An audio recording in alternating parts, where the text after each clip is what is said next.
What's up mga idol? Gusto mo ba ng expressway legal na big bike? Ito mga idol yung ating papakita sa inyo. Walang iba, Falcon X400. Bakit mo siya magugustuhan? Unang-una, very reasonable yung presyo niya. 208,000 yung kanyang SRP. Aba mga idol, sa ganitong category, 400cc, sino po ba ang katapat nito? Well, meron din itong mga ibang brand na may ganyang presyo. Pero, ito masasabi ko sa inyo mga idol. Yung kanyang specs and features. Aba mga Diyos, magugulat ka. Naka 2-cylinder to. At ito ay merong total displacement na 400cc, 4-stroke, 8 valves. At ito po ay liquid cooling na rin, plus electronic fuel injection, and double overhead camshaft. Meron tong 6-speed manual transmission, 1 down, 5 up yan. At pwede mo start via electric. Plus kung susukatin naman natin ang performance ito, meron tong max power na 38.2 HP at 9,000 RPM. At kanya namang maximum torque, 35 Newton meters at 6,500 RPM. Aba mga idols, sa kanyang compression ng 10.5 by 1, aba magugulat ka. Kasi siyempre, iniisip natin na hindi to ganun kainit yung makina nito. At isa sa mga napansin ko dito sa ating Falcon X400, pag tayo ay nasa traffic, aba parang niluluto o pinapasingawan ng kumukulong tubig yung aking hita. Pero pag tayo naman umarangkada ng 60 kph pataas, hindi mo naman siya mararamdaman. At sana sa next update ng FKM Motorcycle ay magawa nila ng paraan yan para ma-divert yung hangin na lumalabas pag tayo po ay traffic at hindi masyadong mainit sa ating hita. At dahil wala nang equipped na sleeper clutch ang Falcon X400, feeling ko parang kinalyo na yung daliri ko. Kasi nga malayo yung ating tinakbo from Pangasinan to Metro Manila. Aba, para na rin tayo nag-endurance mga idol. At talagang parang naging sore yung ating kamay sa kaliwa. Dahil matigas nga talaga yung ating clutch para dito. Sana yan po ay improve din ng FKM Motorcycle at lagyan nila or equip na rin to yung bagong model na paparating na meron na ring sleeper clutch. Siguradong mas fine at smoother yung ating takbuhan para dito. Mga idols, ang nagustuhan ko lang talaga dahil high torque o malakas po ang kanyang torque. Again mga idols, pagdating sa bakbakan o arangkadahan, wala kang masabi sa motor na to. Dahil siyempre, malakas nga yung torque nito. Ang problema lang dyan, dahil walang traction control to, pag bigla kang napa-throttle ng biglaan, aba mga idols, bigla kang kakabahan din. Kasi yung overspin sa likuran, antindi. Baliwala yung bigat ng bike na to. Talagang hahataw o babaldog talaga yan. Yun yung akin napansin sa ating Falcon X400. Pero overall mga idols, nagustuhan ko siya dahil napaka-fine, lalo na kung nag-engine braking tayo. Pag nagbawas ka ng gear, siguradong feeling mo parang susubsub ka. Walang ganun sa motor na to. So ang ganda ng kanyang engine braking. Mga idols, pagdating naman sa ating design ng Falcon X400, kita naman po ninyo, napaka-formado. At unang-unang mapapasin dyan, yung kanyang frame. Di ba? Yung trellis frame na yan, nag-add ng mas magandang looks yan para dito sa ating Falcon X400. At pangalawa, yung kanyang mismong front face, yung headlight niyan. Akala mo nga mga idols, para sang Ducati Monster yung kanyang design, di ba? Pero syempre, ito po ay classic style, scrambler type, at naked na rin. Pinaghalo na yan mga idols.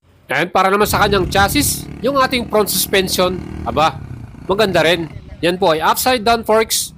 Syempre pa, pag inverted forks, mas maganda ang laruan nito. At sa akin, napil ko hindi sa ganong katagtag.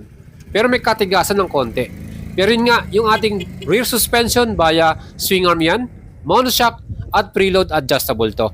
So dito sa ating rear suspension, pag meron akong angkas, aba okay naman, kahit medyo malayo yung tinakbo natin.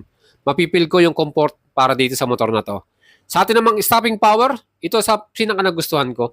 Dahil yung kanyang front brake, naka-dual disc po ito, pedal style, 4-piston caliper, at equipped to ng anti-lock braking system.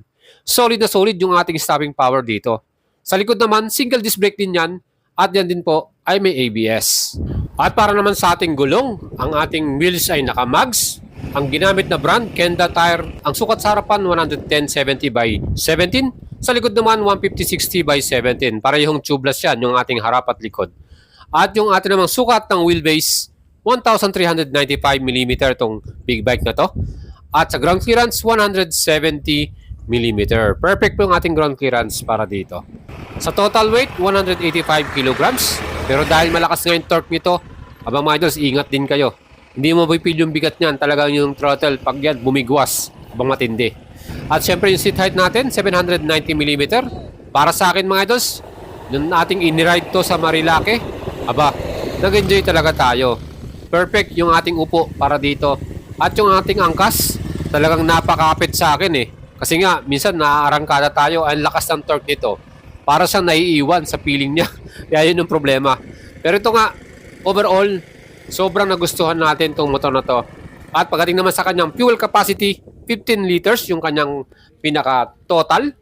At consumption naman, ang average nito, 25 km per liter. Pero para sa akin, kasi medyo torquey nga to, so medyo minsan inaarangkada natin ng todo, 22 km per liter yung aking pinaka parang naging average para dito. At yung ating susian, meron niyang key ignition, meron ding keyless. Ganun katindi to mga idols. Pwede mong i-start to via keyless at meron na niyang alarm.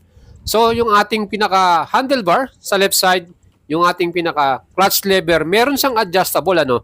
Yan yung ginawa ng FKM para kahit na wala tong sleeper clutch, pwede mong palambutin yung inyong pinaka lever. Equip din to ng hazard light at passing light. Plus yung ating starting switch sa ating engine ignition, meron din tong kill switch din. Sa mga natin, yung ating pinaka-display, colored LCD display na to, kaya medyo informative talaga at madali mong mabasa yung information. Meron tong voltmeter, yan, meron siyang gear indicator. Plus mga idol, itong ating display, meron tong automatic ambient, ano, magbabago yung kanyang color dyan, magiging white yung background or black. At napansin ko lang, pag tayo tumatakbo ng nasa 100 kps na, bigla siyang nawawala, bigla siyang nagbumabalik sa animation. Kaya nung nasa expressway ako, bigla akong nagulat, ano. Kala ko yan po ay nagka-problema. Pero yun nga po, automatic kasi siya kaya nagpapalit siya ng ambient. Yan naman po ang ating exhaust sound para dito. Tingin mo ba, sa ganitong 400cc, okay na rin yung kanyang pinaka-exhaust sound. At dahil na medyo malakas na rin yan, especially kung ito po ipapalitan mo ng aftermarket na exhaust, siguradong mas maganda ang tunugan nito. Sa atin namang headlight, kita naman po ninyo, napaka-forma, no? Yung kanyang daytime running light, buong palibot na ng kanyang headlight.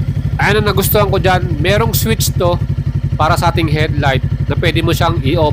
So yun yung kagandahan, hindi siya lagi naka-automatic headlight on. So meron siyang switch off dyan. So yung ating mga ilaw na ginamit dito, lahat po yan LED, from headlight, tail light, at yung mga signal light natin. So sa akin mga idols, overall, mapapabili yata ako nito. Very good na siya para sa isang 400cc beginner bike, mga idol. Yun nga mga idols, napakadami po nagtatanong sa atin, saan ba gawa to? Saan ba to? Meron ba tong parts? Meron ba tong available na after sales? Yan po yung gusto ko sagutin sa inyo mga idols. Ito po ay Pegcon Solid Corporation, isa Singaporean company, pero yung kanilang mga units ay galing po ng China, made in China po.